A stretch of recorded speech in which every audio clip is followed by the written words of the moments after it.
Go for it. Hey guys, we just want to take a minute to show you the actual setup of the OGI with the H20. So I just powered it on. As you can see, we have the Ventus OGI on the bottom, and we have the Zenmuse H20 on the top side gimbal. So that's what the hardware would look like. If you can come in, John, a little bit. The only other hardware difference or customization, and we provide this as well, are these gimbal dampers. You'll notice that they're different from DJI's. These are from Gremsy. They're heavy-duty dampers that we provide with the kit for the payload. So you'll see they're not stressed at all. When we leave these on there, you can see the pull, the wear, and these are just better, stronger, and they're made specifically for heavier payloads. So I want to show you guys for the actual Ventus OGI 640 integration, the product, this is what you get. So as you can see, the camera core, Sierra Olympics lens, we took their camera core, we did the assembly, the outer assembly, we mounted it onto the DJI export, which communicates with DJI Skyport 2 on here. So this is the entire hardware integration, and then we're actually also going to walk you guys through the software just so you can see it and everything starts to make a little bit more sense.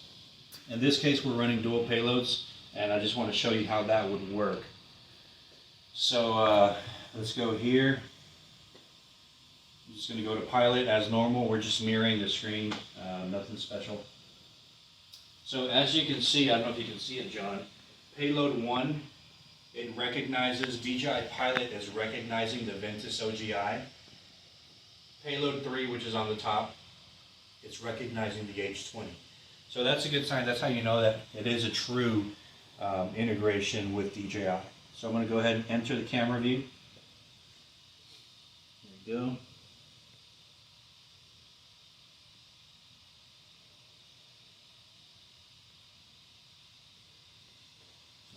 Okay. Give me one sec.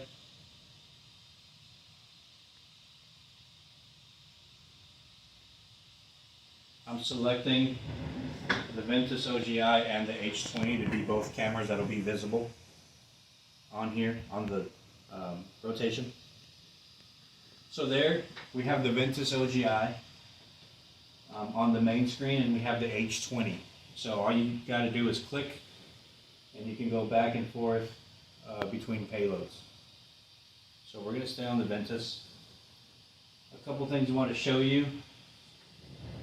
So as you can see, you have your zoom, you have your reset, and then behind DJI's interface, you can see that overlay that I mentioned, which has UTC, the latitude, and the long coordinates.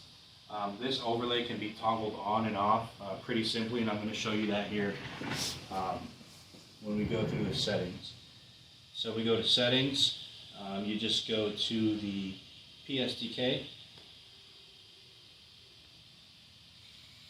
Okay, so I'm going to run through this pretty quickly, but essentially the real-time data, you can turn that on and off, and as you can see, real-time means it's on the remote controller, so this will not be an overlay on your video.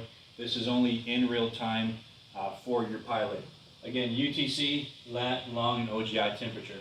The lat and long, they haven't loaded yet, but it'll start to pull them once the drone connects to the satellites. I'm going to turn that off for now.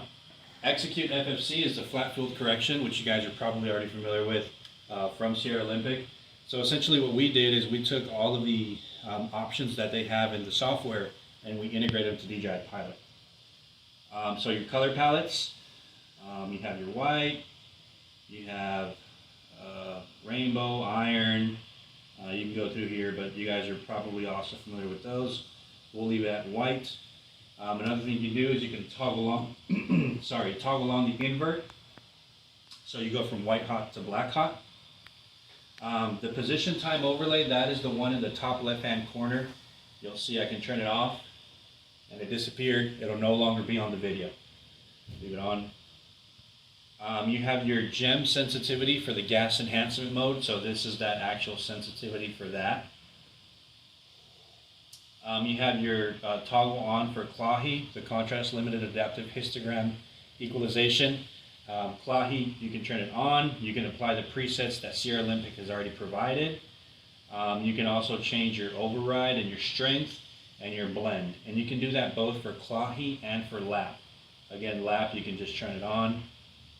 You can go through, change your preset, and you start to see that difference in the video there. I'm going to turn it off for now. It's just for illustrative purposes. Again, your lap blend, and then the ROI, which is the region of interest. You can select those certain parts of the screen, the middle, the top, or the bottom, and calibrate to that. You have your reset, your brightness and contrast, and then you have your general just brightness and contrast as well. Those are all the settings, the parameters that come with the sensor as is.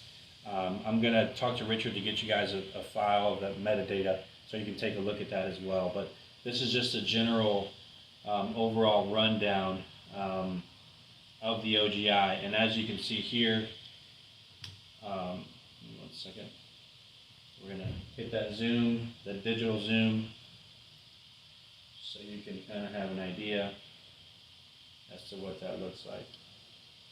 Now I click the button on the top left hand side, and you can see both of these gimbals are synchronized and moving simultaneously.